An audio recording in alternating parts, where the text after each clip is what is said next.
नहमदुहु व नुसल्ली व नुसल्लिमु अला रसूलिहिल करीम अम्मा बाद फ़अऊज़ु बिल्लाहि मिनश शैतानिर रजीम बिस्मिल्लाहिर रहमानिर रहीम।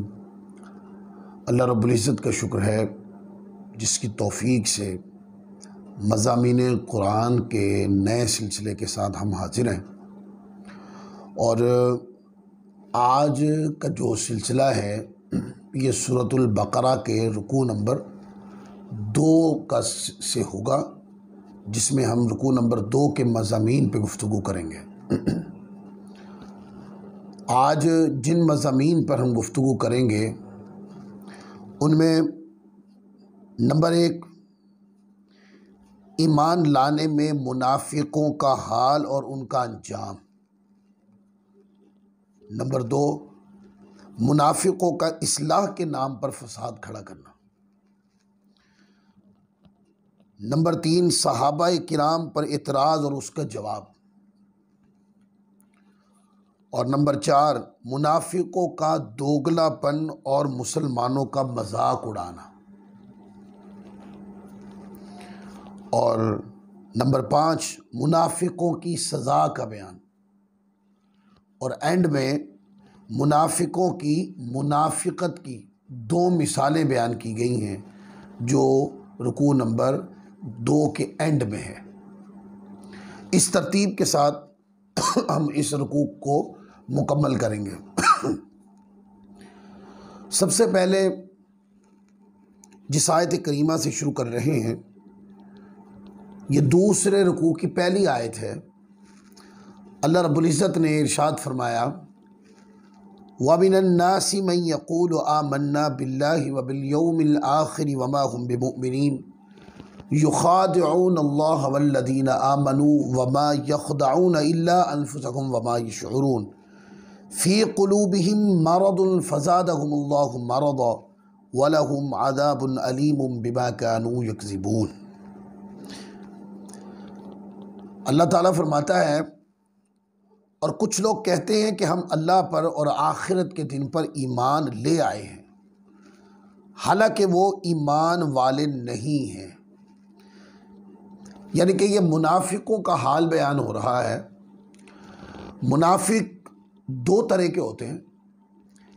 एक है मुनाफिक अमली कि वो अमल के एतबार से मुनाफिक है, कोई अमल करता है तो दुरुस्त नहीं करता या नाफरमानी का मुर्तकिब करार पाता है, तो मुनाफिक अमली काफिर नहीं होता क्योंकि उसका ईमान पुख्ता होता है, अमल में कमज़ोरी होती है।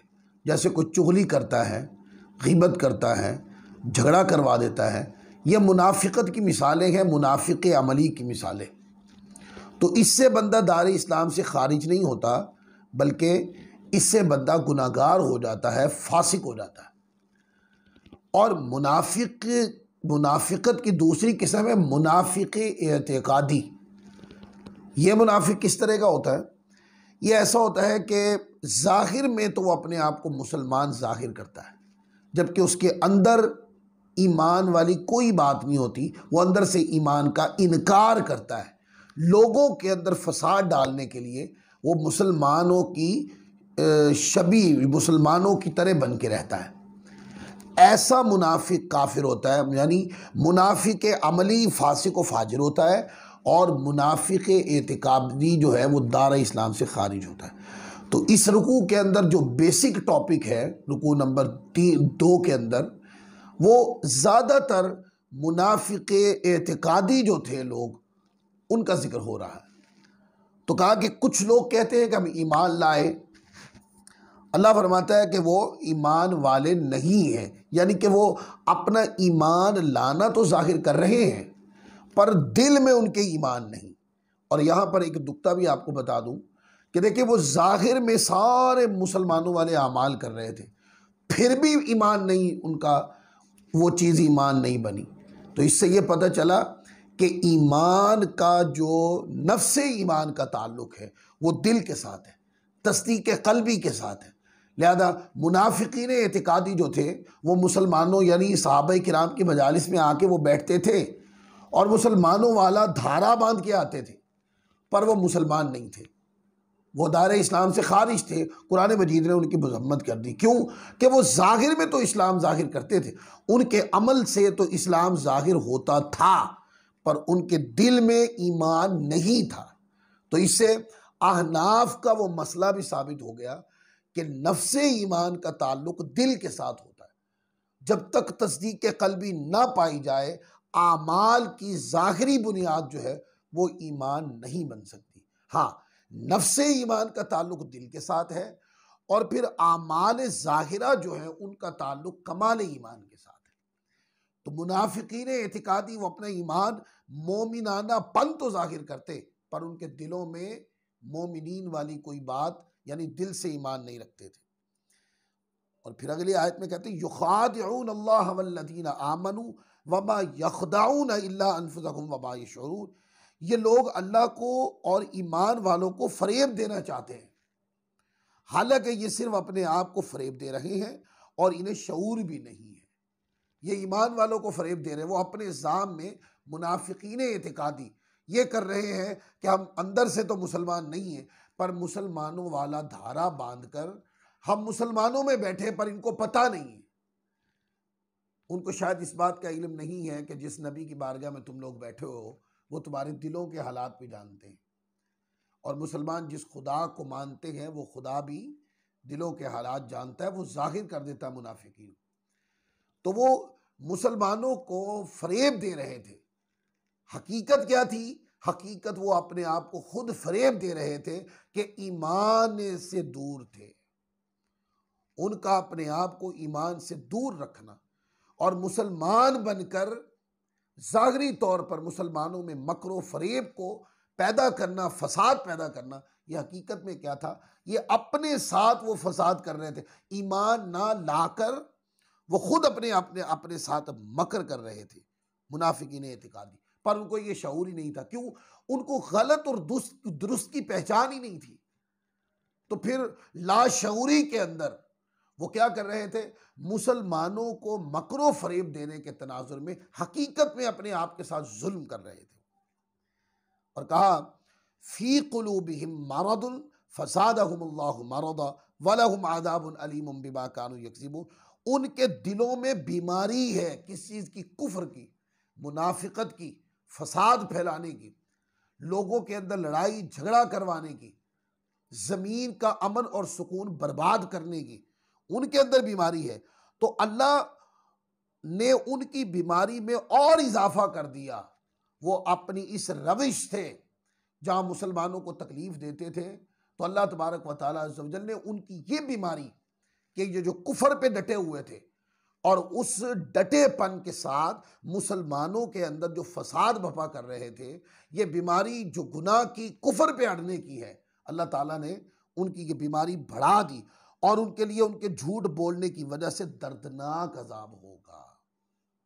इससे ये भी ज़हन में रख लें कि जब बंदा झूठ बोलने की, अब ये ख़ास पैराए में आई है आयत, लेकिन इससे अमूमी नसीहत ले लें कि जब बंदा झूठ बोलता है, नाफरमानी करता है, जब मुसलमानों के अंदर फसाद पैदा करता है और हद से गुजर जाता है, तो उसका नुकसान क्या होता है? उसका नुकसान ये होता है कि अल्लाह तबारक व तआला अज़्ज़ व जल उसको, आगे आयत करीमा आएगी, अल्लाह तबारक व तआला उसको ढील देता है, वो गुनाहों में धंसता चला जाता है। और जो बंदा अपने आप को गुनाह से मुजतनिब कर रहे, तो अल्लाह ताला इस्लाह का रास्ता उसके लिए खोल देता है।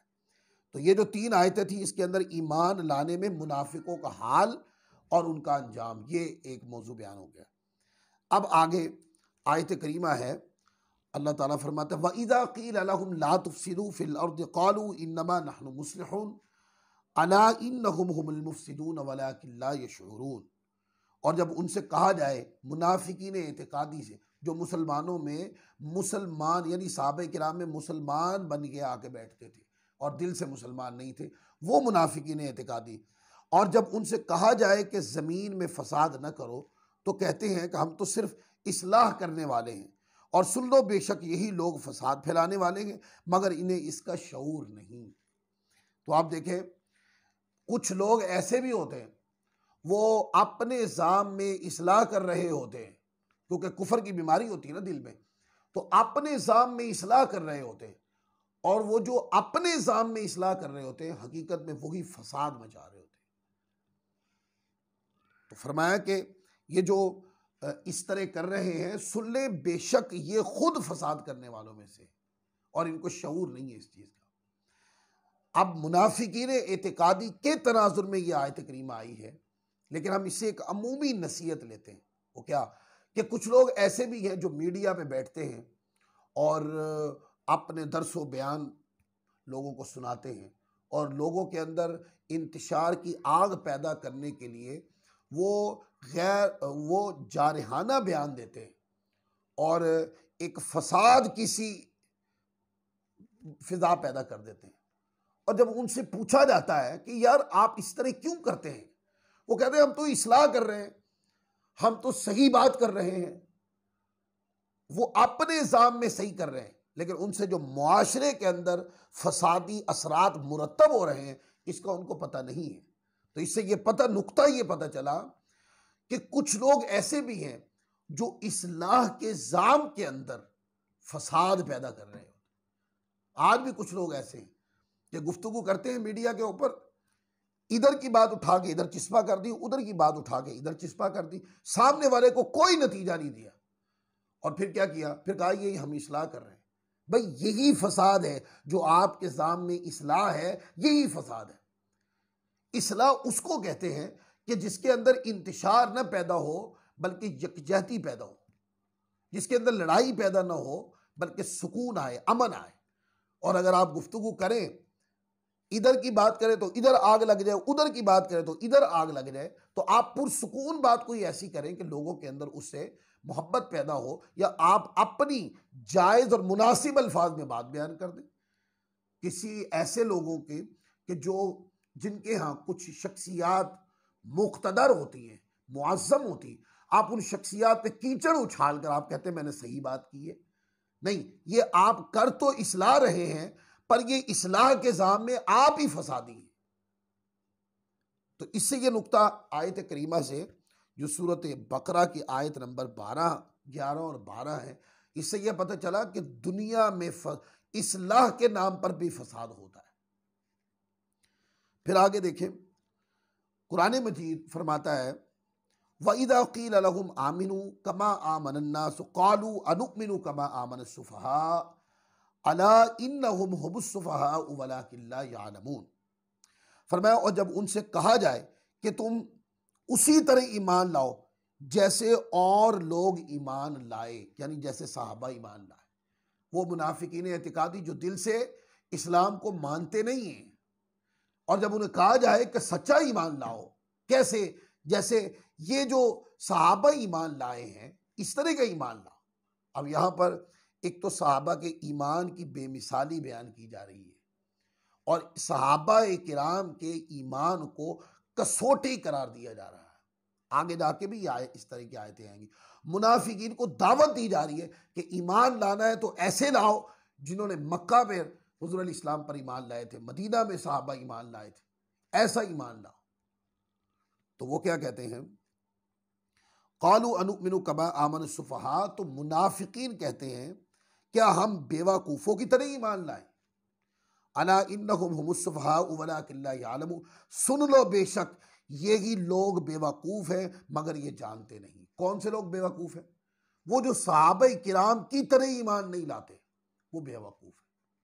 अब यहाँ पर जहाँ ये आयत करीमा ख़ास मुनाफिकीन एतिकादी के तनाजुर में आई है, वहाँ इससे ये अमूमी नसीहत भी ले लेनी चाहिए कि सहाबा किराम का ईमान कसौटी है, कि ईमान लाना है तो जैसे मुस्तफ़ा की ज़ात मुक़द्दसा पर सहाबा ईमान लाए, ऐसा ईमान लाओ कि वो ईमान लाने के बाद अपनी जान की परवाह नहीं करते थे, अपने माल की परवाह नहीं करते थे, अपने अहलो याल की परवाह नहीं करते थे, अपने ताल्लुक रिश्तेदारियों की परवाह नहीं करते थे। जंग में उनके सामने उनका बाप भी खड़ा हो तो वो मुस्तफ़ा सल्लल्लाहु अलैहि वसल्लम की नामूस और इज़्ज़त और दीन हक़ की खातिर परवाह किए बगैर अपने बाप से भी लड़ जाते, अपने अज़ीज़-ओ-कारी से लड़ जाते।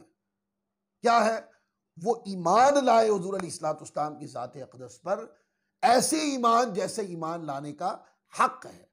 तो आप देखें, जिनके ईमान को कुरान कसौटी कहे कि ये कसौटी, ऐसा ईमान चाहिए ईमान ऐसा होता है जिनको बतौर मिसाल बयान किया, ऐसा होता है ईमान। आज कुछ लोग उनकी ज़ात पे तबर्रा करें कि वो हिल गए थे। ये देखें, उलमा शिया कहते हैं, इनकी किताबों में लिखा हुआ है, हमारे पास वो किताबें लाइब्रेरी में मौजूद है, इन्होंने कहा, किताबों में लिखा, ये दर्स दिया कि आका के विसाल के बाद 4 सहाबे किराम के अलावा बाकी सहाबा वो इस्लाम से रूगर्दान हो गए थे। जिनकी बात को, जिनके ईमान को कुरान कसौटी कहे, बाकी सारी चीजें हिल सकती हैं, वो ज़वात नहीं हिल सकती। इससे यह पता चला सहाबा का ईमान कसौटी है, सहाबा की, इसलिए सहाबा की अजमत और इज्जत जरूरी है। फिर अगली आयत करीमा, वइदा लकुल्लदीन आमनु क़ालू आमन्ना वइदा खलौ इला शयातीनिहिम क़ालू इन्ना माकुम इन्नमा नहनु मुस्ताज़िऊन। और जब ये ईमान वालों से मिलते हैं तो कहते हैं हम ईमान ला चुके, और जब अपने शैतानों के पास तन्हाई में जाते हैं तो कहते हैं हम तुम्हारे साथ हैं, हम तो सिर्फ हंसी मजाक करते हैं। ये मुनाफिकीन एतिकादी जो थे, ये उनका एक रवैया था। सहाबा किराम में आके बैठते हैं तो कहते हैं कि हम तो ईमान ले आए हैं, और जब अपने लोगों के पास यानी काफिर लोगों के पास जाके बैठते हैं तो कहते हैं कि हम तो तुम्हारे साथ हैं, उनसे तो हम मजाक करते हैं। ये क्या है? ये तबीयत में दोगलापन है। तो वो जो मुनाफिक होता है उसकी तबीयत में दोगलापन होता है, वो किसी को किसी नतीजे पे नहीं पहुंचाता। लिहाजा गुफ्तगू ऐसे बंदे की सुने, आप अमूमी नसीहत, गुफ्तगू ऐसे बंदे की सुने कि जो आपको एक नतीजे पे पहुंचा दे, और जिसकी बात में दोगलापन नजर आए कि आज कुछ कहा था, कल फिर कुछ कहा, उसके बाद फिर कुछ कहा, वो नतीजा नहीं दे रहे। आज उनको कुछ मवाद मिल गया तो उन्होंने गुफ्तगू कर दी, कल उनको उसके खिलाफ कोई मवाद मिला था, उन्होंने वो बयान कर दिया, नहीं जाना कि पहले मैं इसके खिलाफ बयान दे चुका हूं। ऐसे जितने भी स्कॉलर्स हैं या जितने भी लोग तबलीग करने वाले हैं, ऐसे लोगों से बचें। वो लोग मुनाफिकियत के धारे में वो अंदाजे मुनाफिकाना रखते हैं। क्यों? ये रविश थी उन खास मुनाफिकीन एतकादी की जो आकल इस्लाम के दौर में थे।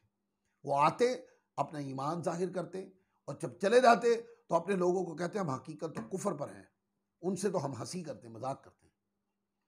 लिहाजा जो आज आपको गुफ्तगू करते हुए किसी एक नतीजे पर ना पहुंचाए और कहे कि ये भी दुरुस्त है, कभी इसको मान लिया कभी इसको मान लिया, मुराद क्या है? मुराद सिर्फ ये है कि वो बैठकर उलमा का मजाक उड़ाना चाहते हैं, मसाजिद का मजाक उड़ाना चाहते हैं। हकीकत में वो इस्लाम का ही मजाक उड़ा रहे होते हैं। लोग समझते हैं कि ये खिलाफ बात कर रहे हैं, फलां के बारे में बात की है, ये किसी को सांस नहीं लेने दे रहे, ये जनाब बड़ी इनकी रिसर्च है। भाई अगर रिसर्च है तो ये रिसर्च आप एक बंद कमरे में बैठ के ही क्यों कर रहे हैं? आप कभी बाहर किसी साहिब इल्म के साथ इसी रिसर्च की बुनियाद पर बात क्यों नहीं करते? तो इसका माना कि नहीं, वो एक खास माइंड सेट के साथ तबलीग कर रहे हैं, खास माइंड सेट के साथ तबलीग कर रहे हैं, अपनी मर्जी की बात बयान करते हैं। उनको इतना फर्क करने की भी तमीज नहीं है कि मैंने इस जो बात मैं आप कर रहा हूं इससे पहले मैं इसके खिलाफ बात कर चुका था। लिहाजा ऐसे बंदे की गुफ्तगू भी ना सुने कि जिसकी बात में दोगलापन हो, क्योंकि दोगलापन जो है वो मुनाफिकत का उन्वान है। फिर आगे कुरान मजीद फरमाता है अल्लाहु यस्तहज़िउ बिहिम व यमुद्दुहुम फी तुग़यानिहिम यामहून। वो जो मुनाफिकीन सहाबे किराम का मजाक उड़ाते थे और वो कहते हैं हम तो उनके साथ मजाक कर रहे हैं, अल्लाह ताला फरमाता है अल्लाहु यस्तहज़िउ बिहिम व यमुद्दुहुम फी तुग़यानिहिम यामहून। अल्लाह उनकी हंसी मजाक का उन्हें बदला देगा, यानी उनको सजा मिलेगी इसकी कि वो खालिस ईमान वालों के साथ बैठकर मजाक करते थे, अल्लाह उनको इसकी सजा देगा। और अभी वो इन्हें मोहलत दे रहा है कि ये अपनी सरकशी में भटकते रहे। उलाइक अल्लज़ीना इश्तरवु द-दलालत बिल-हुदा फमा रबिहत तिजारतुहुम वमा कानू मुहतदीन। यही वो लोग हैं जिन्होंने हिदायत के बदले गुमराही खरीद ली तो उनकी तिजारत ने कोई नफ़ा ना दिया, और ये लोग राह जानते ही नहीं है। अब इससे ये पता चला कि जब कोई बंदा किसी का मजाक उड़ाता है, अमूमी नसीहत, तो उसको उस मजाक की सज़ा मिलती है। और उन सज़ाओं में एक सज़ा ये भी होती है कि आप एक गलत काम कर रहे हैं, यानी ईमान हक्का के लोग जो अच्छे लोग हैं और ईमान पे कायम है, इस्लाम पे कायम है, आप अपनी रिसर्च की बुनियाद पर उनके ऊपर तोहमतें लगाते रहते हो, मजाक उड़ाते हो उनके मजहब का, तो उसकी जो सज़ा मिलनी है वो तो मिलनी ही है। लेकिन ये कि आप बुराई करने से बाज नहीं आ रहे, ये भी एक सज़ा है। और क्या किया, वो जो मुनाफिकीन एतिकादी थे, उन्होंने मुसलमान की हंसी मजाक उड़ाकर क्या किया, उन्हें यह किया कि अल्लाह की नाराज़गी आई, जहां उनको नेकी की तरफ माइल होने की तौफीक छीन ली गई, वहां उन्होंने अच्छाई के बदले गुमराही को खरीद लिया। अच्छाई तो यह थी कि नेक लोगों के पास बैठते नेक बन जाते, पर वो गए सही लेकिन उसको हासिल न किया, बल्कि गुमराही पे अड़े रहे। ये कोई नफामंद तिजारत नहीं थी। अब आखिरी दो आयतों में चूंकि मैंने बताया कि इस रुकू के अंदर खास मुनाफिकीन एतिकादी जो हैं, ये उनकी बात हो रही है। एंड के ऊपर मुनाफिकीन की दो मिसालें बयान की गई हैं। मसलुहुम कमसलिल लज़ी इस्तवक़द नारन फलम्मा अज़ाअत मा हौलहु ज़हबल्लाहु बिनूरिहिम व तरकहुम फ़ी ज़ुलुमातिल ला युबसिरून सुम्मुन बुक्मुन उम्युन फ़हुम ला यरजिऊन। उनकी मिसाल उस शख्स की तरह है जिसने आग रोशन की, फिर जब उस आग ने उसके आसपास को रोशन कर दिया तो अल्लाह उनका नूर ले गया और इन्हें तारीकियों में छोड़ दिया। इन्हें कुछ दिखाई नहीं दे रहा था, बहरे गूंगे अंधे हैं, बस ये लोग कर नहीं, ये लौट कर नहीं आएंगे। आका की नबूवत के आसार मोजज़ात सामने हैं, पर उनको ईमान की तौफीक नहीं होती। ये क्या है, ये वो मुनाफिकत के गुनाह का बदला है जो उन्होंने किया। अगली मिसाल, औ कसय्यिबिन मिनस समाई फ़ीहि ज़ुलुमातुन व रअदुन व बर्क़ यजअलून असाबिअहुम फ़ी आज़ानिहिम मिनस सवाइक़ि हज़रल मौत वल्लाहु मुहीतुन बिल काफ़िरीन यकादुल बर्क़ु यख़्तफ़ु अबसारहुम कुल्लमा अज़ाअ लहुम मशौ फ़ीहि व इज़ा अज़लम अलैहिम क़ामू वलौ शाअ अल्लाहु लज़हब बिसमइहिम व अबसारिहिम इन्नल्लाहा अला कुल्लि शैइन क़दीर। और उनकी मिसाल आसमान से उतरने वाली बारिश की तरह है, जिसमें तारीकियाँ, गर्ज, चमक है। ये ज़ोरदार कड़क की वजह से मौत के डर से अपने कानों में उंगलियां ठोंस रहे हैं, हालांकि अल्लाह काफिरों को घेरे हुए है। बिजली यूं मालूम होती है कि उनकी निगाहें उचक कर ले जाएगी। हालत यह है कि जब कुछ रोशनी हुई तो इसमें चलने लगे, और जब उन पर अंधेरा छा गया तो खड़े रह गए, और अगर अल्लाह चाहता तो उनके कान आंखें सरब कर लेता। बेशक अल्लाह हर शय पर कादिर है। तो ये मुनाफिकत की दो मिसालें दी आखिर में। तो आज का दर्स इसी मुकाम पर हम ख़त्म करते हैं, जो सूरतुल बकरा का रुकू नंबर 2 है। फिर इंशाअल्लाह अज़्ज़ व जल हम रुकू नंबर 3 के साथ और उसके मज़ामीन के साथ इंशाअल्लाह हाज़िर होंगे। अल्लाह ताला हम सबको अमल की तौफ़ीक़ अता फ़रमाए। वमा अलैना इल्लल बलागुल मुबीन।